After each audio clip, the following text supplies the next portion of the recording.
안녕하십니까. 당독소 연구소 블루닥터 박명계입니다.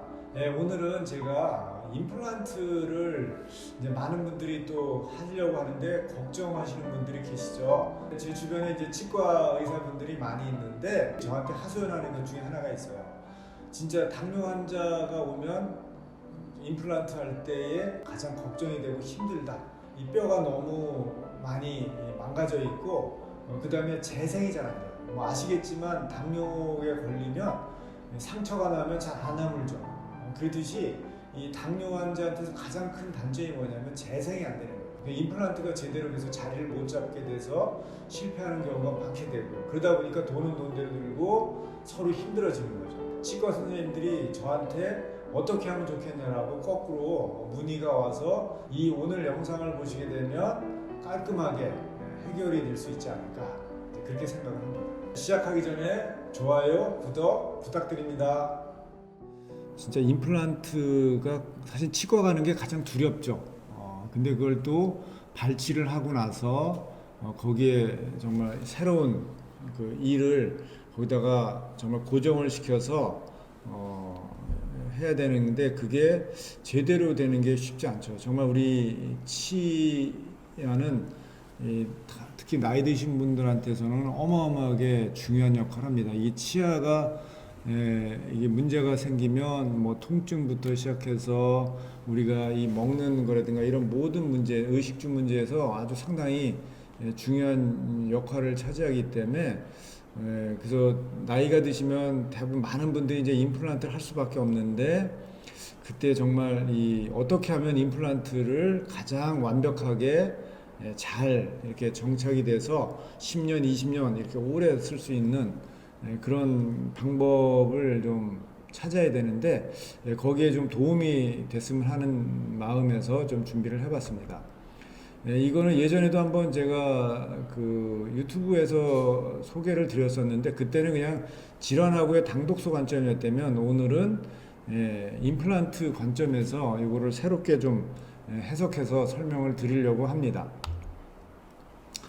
보시게 되면 이 치과 쪽에 만성 치주염이 있게 되면 노말, 우리 정상인 사람에 비해서 만성 치주염이 있는 사람의 당독소가 1.95, 거의 뭐 엄청난 그 양의 당독소가 이 그 만성 치주 질환 환자한테서 이렇게 축적이 되죠. 그리고 페리 임플란타이티스라는 게 뭐냐면, 임플란트를 이렇게 했는데 이 주변 조직에 여기에 이제 염증이 생기는 거죠. 이렇게 임플란트 하고 났는데 염증이 잘 안 가라앉고 계속 염증이 재발되는 거죠. 이거 임플란트 후에 만들어지는 염증에도 당독소가 만성 치주염보다도 훨씬 더 임플란트 후에 생기는 그 염증에서 당독소가 엄청나게 많이 생긴다. 이제 이렇게 생긴 당독소가 이제 임플란트를 실제 하려고 하는 사람들한테는 또 어떤 영향을, 이건 이제 임플란트 하고 나서의 염증이라든가 일단 염증에서 이렇게 높은 거죠. 그렇듯이 이제 임플란트를 할 때는 그러면 당독소가 어떤 영향을 주는지 거기에 대해서 좀 잠깐 알아보려고 합니다. 만성 치주염과 임플란트 원인 치주염 병증 심화하고 비례해서 당독소 수치가 매우 올라간다. 그러니까 치과에서 임플란트를 실패하는 데 있어서 옥시데이티브 산화적 스트레스하고 당독소가 엄청나게 중요한 역할을 한다는 거예요. 그러니까 임플란트의 실패 여부를 결정하는 인자가 누구냐? 쉽게 말하면 활성산소하고 염증하고 당독소예요. 근데 당독소는 어떻게 되죠? 당독소가 높으면 염증이 올라가는 거고, 여기처럼 옥시데이티브 스트레스 OS가 같이 다 올라가는 거예요. 이게. 그래서 또 이것들이 염증이나 OS가 올라가면 또 당독소가 올라가고, 당독소가 올라가면 또 염증과 OS가 올라가고, 계속 이렇게 나쁜 그 안 좋은 이런 사이클이 계속 반복이 되는 거죠. 그래서 이 임플란트 할 때에 이 당독소가 어마어마하게 중요한 역할을 한다라는 것이 최근에 이제 밝혀지고 있습니다.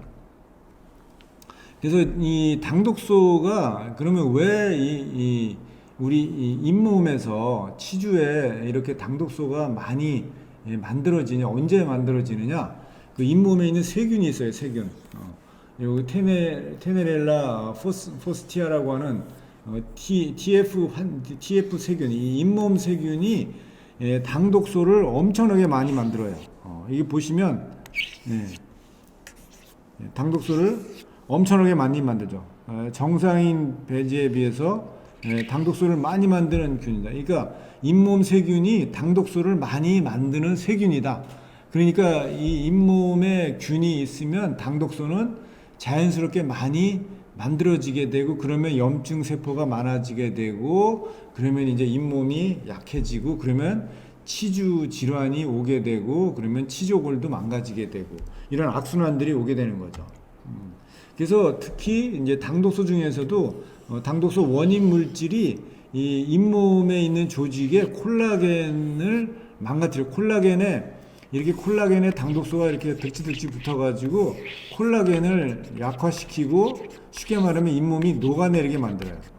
우리가 나이가 들게 되면 잇몸이 치아가 이렇게 있으면 치아를 둘러싸고 있는 잇몸이 이렇게 있죠. 잇몸들이 이렇게 있는데, 치아를 둘러싸고 있는 잇몸이 있는데, 이게 나이가 들면 어떻게 되죠? 치아가 이렇게 있는데 이 잇몸이 이렇게 녹아 있죠. 이렇게 녹아내리죠. 원래는 이렇게 있어야 되는데 이렇게 녹아내리는 거죠. 이게 왜 그러죠? 잇몸이 이게 녹아내리는 게 뭐냐면, 우리가 하중, 중력을 못 견디는 거예요. 근데 이 못 견디는 이유가 뭐냐면, 당독소가 들러붙어가지고 콜라겐이 탄력을 잃어버려가지고 탄력이 없어서 그런 거예요. 그래서 이게 당독소가, 예를 들면 빨래가 하나도 없으면 이 빨래줄이 팽팽하죠. 근데 빨래가 여기 이렇게 늘러붙어, 빨래를 많이 늘었다면 어떻게 돼? 빨래줄이 이렇게 늘어지죠. 여기 당독소가 이렇게 빨래가 많이 이제 널게 되면 이렇게 빨래줄이 이렇게 늘게 돼요. 이게 축 처지게 되죠. 똑같은 거예요. 당독소가, 이걸 빨래 대신에 이걸 당독소라고 보시면, 당독소가 콜라겐에 많이 붙으면 이렇게 축 늘어지면서 잇몸이 물러진다. 이게 내려앉는다. 나이가 드시면 잇몸이 내려앉는 것들이 여러 가지 원인이 있지만, 그 중에 핵심 원인 중에 하나가 뭐냐면 당독소다. 그래서 나이가 들었을 때의 당독소를 일정 레벨 이하로 낮추는 것이 무지무지하게 중요하다. 만성 치주질환의 잇몸에 당독소 원인 물질이 과량 축적되어 가지고 잇몸 조직 손상시킨다. 아마 이런 논문도 이미 나와 있죠. 그 다음에 보세요. 당독소가 높은 상태에서 우리가 만약에 딱딱한 거를 씹는다든가, 그렇게 되면 치조골에서 뼈 소실이 급격하게 일어나는 거예요. 그러니까 나이가 들면 딱딱한 거를 못 씹게 되죠. 딱딱한 걸 씹으면 막 그 뼈, 치근이 막 이렇게 흔들리죠. 치조골에 뼈가 막 이렇게 아프고 흔들리고 그러죠. 그게 뭐냐면, 당독소가 많게 되면 거기에 우리가 이게 세게 딱딱한 거를 누르게 되면 치조골의 뼈가 막 급격하게 소실이 되고 금이 가고 이런 문제들이 생기는 거죠. 손상되고 해서. 그래서 당독소는 뼈를 되게, 치조골의 뼈를 약화시킨다. 그래서 우리가 나이가 들면 딱딱한 거를 더 이상 씹기가 쉽지 않죠. 이런 것들이 다 특히 연관되어 있는데, 누구냐? 당뇨가 있는 사람들이 훨씬 더 이게 심해요. 당뇨가 있는데 당독소가 높은 사람들은 이렇게 이제 뼈가 급격하게 망가지고 소실이 된다. 그러니까 이렇게 뼈 소실이 일어난 다음에 여기다 임플란트를 심으려니까 뼈가 재생이 돼야 되는데 재생이 안 되는 거죠. 그래서 당뇨는 재생이 안 됩니다. 당뇨에서는 이 재생이 능력이 너무 많이 떨어져 가지고 어떻게 해도 안 돼요. 그러면 어떻게 돼요? 혈당을 조절하지 않고는 재생이 불가능하게 되겠죠. 그래서 혈당을 조절하는 게 중요한데, 그러다 보니까 어떻게 해요?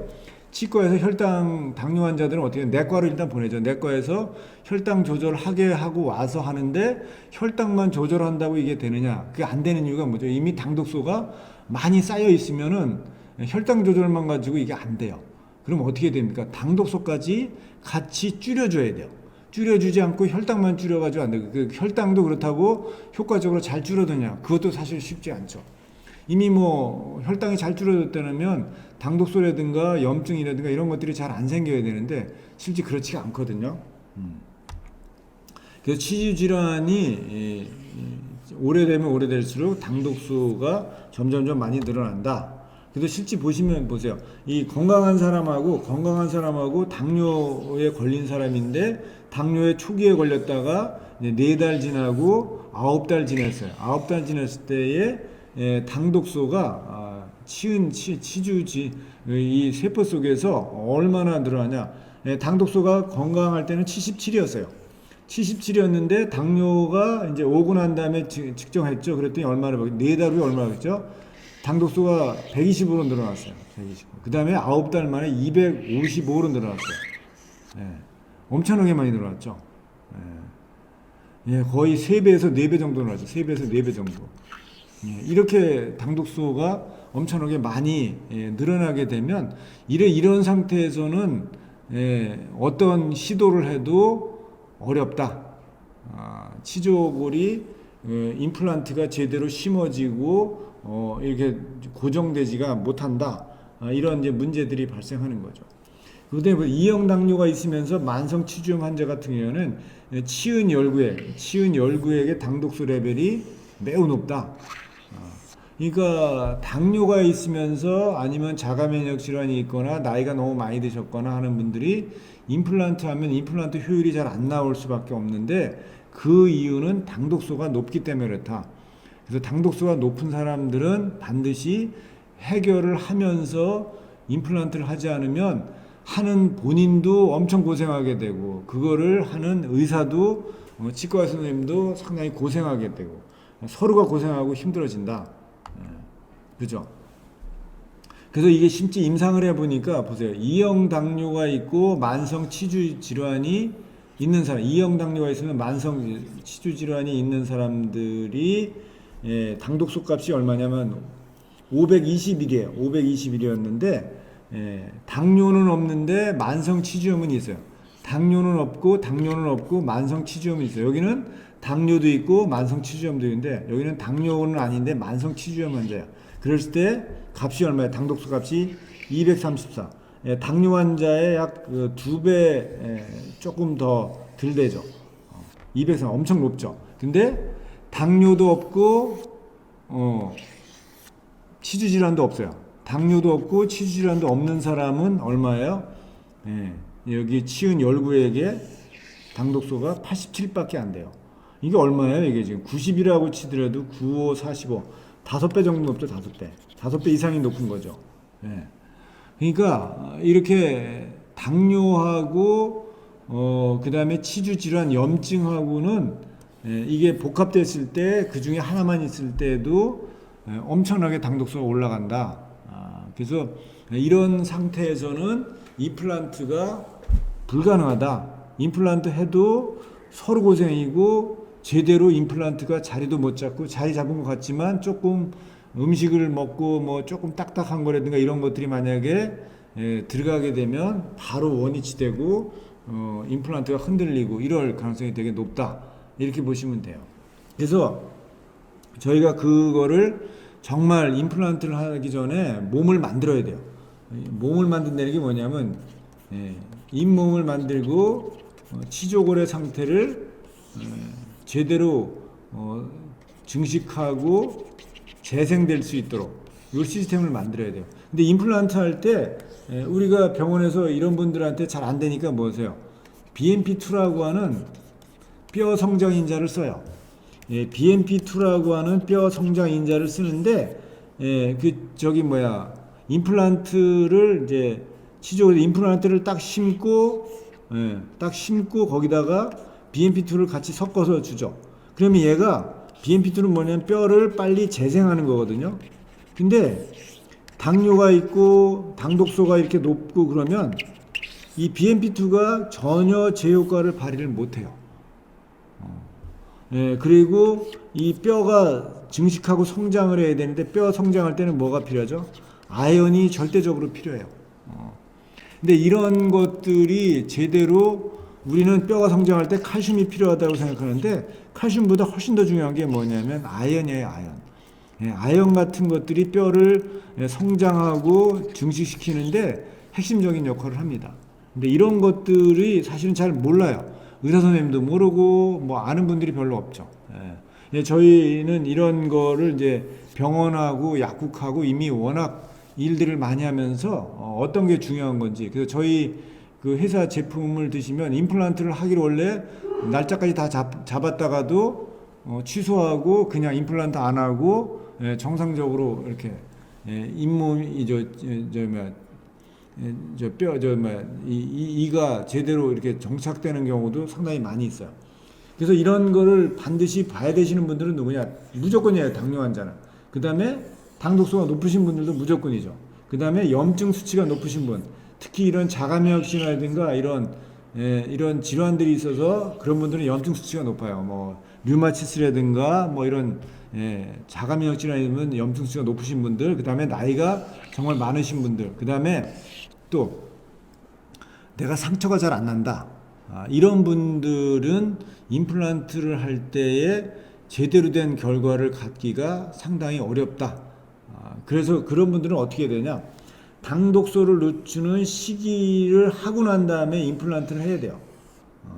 이거를 얼마나 해야 되느냐? 저희가 만약에 가능하면 체력이 된다면 단식 모방 시기 5일 프로그램을 권해요. 단식 모방 시기 5일 프로그램을 권하면 쉽게 얘기하면 하루에 800kcal 드시게 하는 거예요. 그걸 3번에 나눠서 800kcal 드시는 이런 식이요법을 하게 되면 배고프죠. 근데 배고프지 않으면서 할 수 있는 방법이 있습니다. 배고프지 않으면서 5일 동안 하는 방법이에요. 5일 동안 하고 나면 도대체 이걸 해서 뭘 얻겠다는 거냐? 이 나이 먹은 사람한테 왜 이런 일을 하겠냐? 이렇게 하고 나면 일단은 당독소가 많이 빠져요. 그 다음에 혈당이 아주 안정적으로 잘 이렇게 컨트롤이 돼요. 그러고 나면서 어떻게 되죠? 혈당이 잘 안 깔아앉고 그 다음에 어떻게 되면서 재생 능력이 좋아져요. 재생 능력이. 지금 임플란트를 심은 거는 뼈가 재생되게 만든 거예요. 왜냐? 임플란트 주변에 이 뼈들이 이게 잇몸하고 뼈가 이게 착 달라붙어야 되거든요. 그러면 여기서 세포들이 자라야 되고 뼈가 여기에 같이 이렇게 쫙 이렇게 붙어줘야죠. 시멘트처럼. 이렇게 해야 되는데 그러려면 재생이 돼야 되는데 당뇨가 있으면 재생이 안 돼요. 염증이 높아도 재생이 안 돼요. 그래서 이 재생을 회복시켜 주는 데 있어서 이 단식 모방 식이요법이 무지하게 중요하다. 그러고 나서 5일 동안 하고 그 다음에 임플란트를 하는 거예요. 5일 하고 난 다음에 그 다음에 임플란트를 하는 거예요. 임플란트 하고 난 다음에 3달을 기다려죠. 3개월을 이 임플란트가 잘 정착되기 위해서 기다려야 돼요. 그 사이에 이제 이것이 잘 재생이 돼야 되는데 그럴 때 어떻게 해야 되느냐? 하루 한 끼 정도는 소식을 하고요. 그 다음에 당독소 제거 프로그램은 3달 내내 하셔야 돼요. 그래서 당독소 분해하는 유산균이라든가 당독소를 해독하는 아민산이라든가 인슐린 민감도를 높이는 그런 솔루션들을 같이 진행을 해야 돼요. 그리고 이때는 절대적으로 탄수화물 시기를 많이 하면 안 되고요. 단백질도 고기류 같은 것들을 드시는 것이 아니라 생선이라든가 아니면 우리가 콩 같은 콩과의 뭐 두부라든가 청국장이라든가 이런 쪽 그 좋은 양질의 단백질들과 오메가3 같은 그런 좋은 그 지방들을 같이 섭취하면서 이렇게 되고 여기에 아연이 추가가 되면 아주 베스트다. 아연까지 추가되면 아주 베스트가 될 거고요. 근데 만약에 나는 이렇게 5일씩 이렇게 단식 모방하는 거 불가능해 못해 그러면 어떻게 하냐? 단식 모방 시기 5일 프로그램 하기 어려운 분들은 어떻게 하냐면 이 하루 한 끼 소식을 하고 한 끼 정도는 하실 수 있거든요. 그 다음에 당독소 제거 프로그램을 앞에서 말한 거 똑같이 하는데 언제부터 하냐 이분들은 여기는 5일 전에 하죠. 이분들은 10일에서 15일 전부터 이걸 미리 하신대요. 10일에서 15일 전부터 하루 한 끼 소식하면서 당독소 제거 프로그램을 임플란트 하기 전에 10일에서 15일 전부터 해가지고 어떻게 해요? 임플란트 하고 나서 3개월을 계속 이어서 연장해가지고 하게 되면 좋은 결과를 얻을 수 있다. 이렇게 보시면 됩니다. 정말 이 임플란트 때문에 너무 고생하고 힘들어하신 분들을 제가 너무나도 많이 봤거든요. 근데 이런 분들한테 이렇게 가이드를 하게 되면 생각보다 쉽고 아주 효과도 좋고 만족도도 되게 높습니다. 그러면 환자도 만족도가 높고 의사도 만족도가 높고 서로가 해피해요.